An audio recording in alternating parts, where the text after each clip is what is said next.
From the outside, it looks like a fairy tale. Cardi B glowing, a new album lighting up the charts, and a headline-grabbing romance with NFL star Stefon Diggs plus a baby on the way. But if you listen past the roses and the red carpets, there's a different rhythm underneath. Whispers turn into timelines. Timelines turn into receipts. And suddenly, the story doesn't sound like a love song. It sounds like a warning. Because while Cardi is treating this like a real relationship, Stefon is being painted as the kind of man who still moves like he's single. On stream, Akademiks didn't just throw shade, he lit the match. Told you he's fucking like 5 other niggas' girls in the music industry.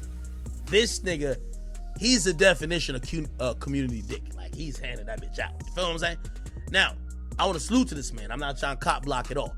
The reason why I'm saluting to him is that rappers are glorified tricks. You hear how Baby, even Future, I'm gonna buy you this, I'm gonna buy you titties, I buy you a purse, I buy you this.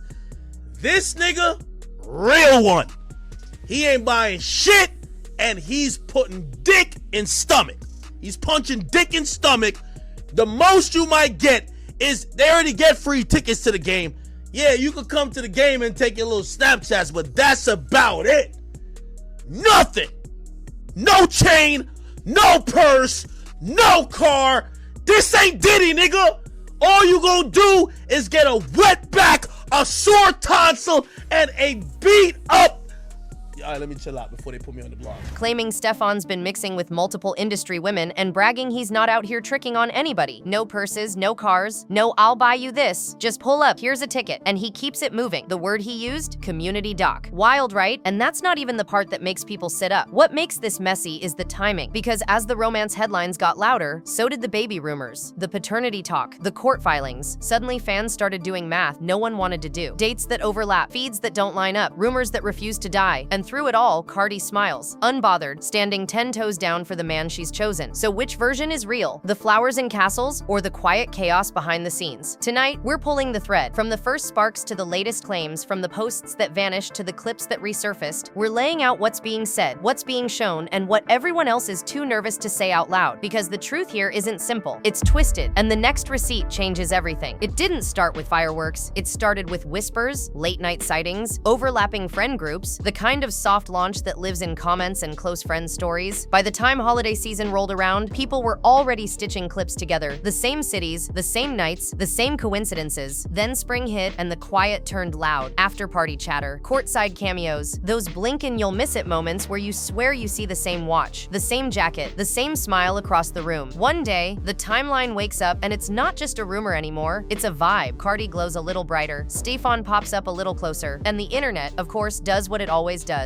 Screen records, zooms in, and decides this is a thing. The hard launch doesn't arrive with trumpets. It's more like a wink, a shot here, an emoji there, a caption that feels like a tell if you're paying attention. Then just as fast, something gets archived. Not deleted, archived, which, if you know Cardi, is almost a love language by itself. It reads like drama, but it plays like tease. Meanwhile, the romance gestures scale up. Roses that make the foyer look like a florist exploded. Whispered trips, the kind of private moments that leak just enough to trend. On her side, the momentum looks golden. New music, new focus, a softer kind of happy. On his, it's confidence. Front row energy, hand on the small of her back. The I'm here presence that fans clock instantly. From the outside, the math looks simple, 2 stars, aligned. But every glossy timeline has a shadow. Dates overlap, old headlines resurface, and that soft launch, it's about to run into hard questions. Because just when the story looks settled, something slides into the feed that changes how everyone reads the beginning, and it gets messier. The first crack in the fairy tale wasn't a messy breakup post, it was paperwork. Quiet, cold, and stubborn. A woman, Giselle, welcomed a baby girl in April 2025 and named Stefon as the father. She didn't just talk about it online, she went to court for support and a paternity test. That single filing turned fan chatter into a timeline check. Because if the baby arrived in April, you count backward. Conception lands around July or August 2024, right when Cardi's marriage to Offset was unraveling and the Diggs rumors were starting to hum. Suddenly, new love has overlap written all over it. Then a video pops up months later. It was filmed in May May, but surfaced closer to Cardi's album drop. In it, Stefon is loading a car seat into a car outside a hospital. No captions, no context, just images that say enough. People connected dots. If he's leaving a hospital with a car seat in May, that lines up with a spring birth. And it wasn't just one situation being whispered about. Another woman quietly had a baby in 2025. There's even talk, still in rumor territory, of twins on the way by someone else. Add Cardi's own pregnancy on top, and the math starts to feel like a headline generator. 4, maybe 5 babies in a tight 12-month window, not counting the children he already has. Here's the twist that keeps the discourse spinning. The how. Akademiks claims Stefon doesn't do the flashy spender routine. No purses, no cars, no "I'll buy you this." Just a few tickets and a "see you when I see you." If that's true, it paints a picture of a man moving fast, light, and detached. Except when it comes to Cardi, who's getting the roses, the flights, the big gestures. 2 playbooks, 1 guy. And if the court dates keep moving and the clips keep leaking, the overlap questions only get louder. But that's not the whole story. When Akademiks opened his mic, he didn't tiptoe, he stomped right through the front door. In his words, Stefon isn't acting like a man in a cozy monogamous bubble. He's acting like he's got a backstage pass to the entire industry. He called him community doc, the kind of label that sticks because it's blunt and it's messy. And he didn't stop at "he cheats." He went specific, said Stefon's been mixing with women who already have men in the music world. That's not just reckless romance, that's stepping on egos with platinum plaques. The way Akademiks laid it out, rappers could literally DM him to confirm if their girl ever crossed paths with Stefon, like he's running a private scoreboard for scandal. Then there's the money angle, which flips the script a bit. According to Ak, Stefon isn't out here tricking. No Birkin diplomacy, no "I'll buy you this" peace offerings. At best, a couple of game tickets, maybe not even the premium ones, then thanks, next. If that's how he moves, it paints a picture of someone who keeps the emotional tab closed, the financial footprint light, and the door half open for whoever's up next. Quick in, quick out, no paper trail, except the kind you can't hide if a baby arrives. Now put that beside how he moves with Cardi. Whole different playbook. The grand gestures, the travel, the watch, the roses. It's intentional, public, unmistakable. It says, "This is my priority," even if the noise around him says otherwise. 2 worlds, 1 person. One world getting confetti and castles, the other getting pull-up. Here's a seat. And that gap is where the story starts bending. Because if Akademiks is even halfway right, the risk isn't just drama, it's collateral. Careers, relationships, reputations. And the timeline? It's about to collide with receipts that don't care who's famous. But it gets wilder. If you only watched Cardi, you'd think none of this touched her. She jokes on live like she's heard it all before, tossing out those woman-to-woman one-liners that make the internet howl. Unbothered energy, chin high, nails glistening, like, "Yeah, that's your baby daddy." And it's defiance as a brand, equal parts humor and armor. And when fans try to read the tea leaves from her feed, she flips the cup. 1 minute there's a soft launch moment, the next it's archived, not deleted. It plays like a wink. I control the story, not you. The timing always feels intentional. Right when the chatter spikes, she changes the lighting, and suddenly the room looks different. Meanwhile, Stefon turns the romance volume way up when it's about her. We're talking big gestures aimed for the timeline, over-the-top roses, glam getaways, thoughtful gifts with that "I see you" precision. He's in the comments rooting for her, inviting the world into their little bubble, with just enough detail to trend. Together, they look like a headline made to last. Her glow, his presence, a shared orbit that says stability even when the background noise hums. It's not just PR polish, it's a pattern. He's public with Cardi in ways he allegedly isn't with anyone else. Different energy, different spend, different rules. And that's the split screen that keeps viewers locked in. On one side, the fairytale artist at a peak, athlete in protector mode, a baby on the way. On the other, the low, steady drum of "but what about" court filings that don't vanish, clips that resurface when it's most inconvenient, a reputation reel that refuses to stay buried. You can frame it as loyalty, brand power, or just chemistry that ignores chaos. But line up the dates, the gestures, the leaks, and a harder question starts sharpening in the dark. And this is where the math gets ugly. Here's where the story stops being vibes and starts being arithmetic. A baby born in April 2025 doesn't just arrive out of nowhere. You trace it back about 9 months. That puts conception around July or August 2024. Now look at what else was happening right then. Cardi's marriage to Offset was collapsing in real time, and the early Stefon whispers were starting to flicker across timelines. That's not a smoking gun, but it is a tight overlap, too tight to ignore. Fans did what fans do. They pulled screenshots, matched outfits, pinned locations, and circled weekends like detectives with red string. The picture that forms isn't neat, it's layered, and the layers keep shifting. Then there's the second spring 2025 baby, another quiet delivery that lines up with the same window. Add in the chatter about twins on the way by someone else, and Cardi's own pregnancy, and suddenly the calendar looks like a minefield. Is every rumor real? No. But when the same months keep showing up, the math starts humming. People call it Community D for a reason. It's shorthand for motion, options, rotation, and rotations don't respect headlines, they respect access. What really twists the knife is the split playbook. Allegedly, the side situations get the light footprint. DMs, a seat at the game, maybe a quick link up. Cardi gets the castles, the watch, the I flew out to see you energy. That difference is loud. It says priority. It also says pressure, because once the public sees the grand gestures, they expect the private life to match. And shadows hate bright rooms. So you sit with the dates, you lay them over each other, July bleeds into August, April echoes, and the timeline starts talking louder than any caption, which brings us to a clip that isn't new at all, but keeps aging like a receipt. The one from the locker room? What guy on this team would you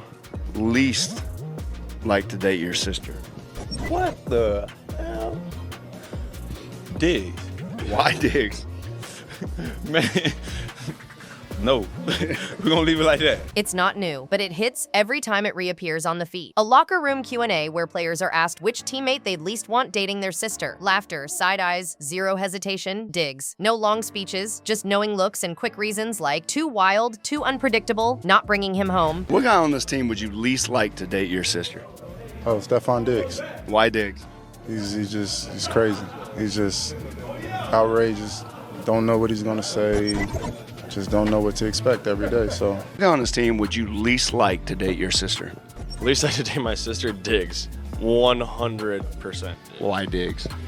Because he's not a guy that you want to bring home to your parents. Like, you don't want your sister to bring him home to your parents, so therefore she can't date him. It was playful in the moment, typical locker room banter, but the internet turned it into a permanent label. In a world where narratives stick faster than facts, that 30 seconds became the shorthand for Stefon's whole vibe. Fun at the party, red flag at the dinner table, context matters. Sure, teammates roast each other all the time, jokes get exaggerated for the camera, but jokes have roots, and this one grew legs because it's synced with the murmurs, late nights, revolving doors, situations that start fun and end complicated. The clip doesn't prove anything by itself, but it frames everything else. When a paternity filing hits, the video gets reposted. When Akademiks goes off, the video gets reposted. When Cardi archives a post and then reappears glowing next to a wall of roses, the video gets reposted again. Like the internet can't help holding up a neon sign that says, "We've seen this character before." And that's the friction. Public romance says, "Changed man, new rules." The clip says, "Same energy, different stage." Which version gets to be real? The truth is probably messier than either a guy who can be generous and present for one woman while moving light with everyone else. A teammate who's loved in the room and still the last choice for your sister. A star who thrives on chaos and attention until the consequences show up with a birth certificate. But none of that answers the question at the center of this story. Why is Cardi so calm? Because if she knows exactly who he is and all signs say she does, then maybe the rules of this relationship are nothing like what people think. And that's where it gets interesting. Strip the noise, and you see two realities running side by side. In reality A, Cardi is choosing peace. She's got momentum, album heat, brand deals, a baby on the way, and a partner who shows up loud for her. Roses that look like a movie set, flyouts that say you're my priority, thoughtful gifts that land like apology and promise at the same time. In public, Stefon plays the attentive leading man. He comments, he celebrates, he stands next to her like a shield. That's not casual energy. That's curation. It's the version of him that says, "I can be everything, just watch." Reality B is colder. Court filings don't care about captions. Old clips don't expire. Whisper networks trade receipts in DMs you'll never see. And when the dates stack wrong, April births, summer conceptions, spring sightings, the vibe shifts from romance to calculus. That's where Akademiks chatter hits a nerve. Not because every word is gospel, but because it rhymes with the patterns people already suspect. The no tricking philosophy, the game tickets, the come and go access. None of it screams stability. It screams velocity, and velocity breaks things. So where does that leave Cardi? Maybe exactly where she wants to be. Not naive, strategic. She said before she's not afraid of starting over, but she's also a realist about what love costs when you live under a microscope. Some women need quiet. Cardi thrives in controlled chaos. If she's getting consistency from him where it counts, calls answered, presence felt, checks written, respect shown, she might accept the rest as background static she can outshine. It's not the fairy tale, it's a power arrangement. Love on her terms, access on his. Consequences handled in private. But that calculus only works until the next headline changes the price. And the decision she makes after that, that's the twist everyone's waiting for. Lay it all out, and you get a split screen. On one side, the public romance, Cardi in her prime, a baby on the way, grand gestures that feel like movie scenes, and a partner who shows up loud, proud, and present. On the other, the stubborn things that don't care about vibes, paternity filings, spring births, summer overlaps, old clips that keep re-uploading themselves into the conversation, and Akademiks talking like he's handing out backstage passes to the rumor mill. Put those reels next to each other and you don't get a neat answer, you get tension, the kind that doesn't fade with a cute caption. Maybe that's the real twist. Both versions can be true at once. A man who treats one woman like the center of the room and still moves like the room never ends. A woman who knows exactly who he is and still chooses him because the version he is with her is worth the noise for now. Love isn't a courtroom, it's a calculation. What you'll carry, what you'll ignore, what you'll demand when the music stops. And for Cardi, the math might make sense today. Protection, presence, priority. He shows up, she stands tall. The rest gets handled off camera, but timelines don't stop. Babies grow, cases move, receipts reappear, and reputations calcify. If more facts surface, the price of this love goes up. If the noise dies down, the fairy tale gets another chapter. Either way, the audience is locked in because the story refuses to flatten. It's messy, magnetic, and maddening. Two people trying to win at love while the world keeps score. So the question isn't, is it real? It's how long can both realities live side by side before one swallows the other? When that answer finally arrives, it won't come in a comment. It'll come in a choice. And that choice will say more than any rumor ever could.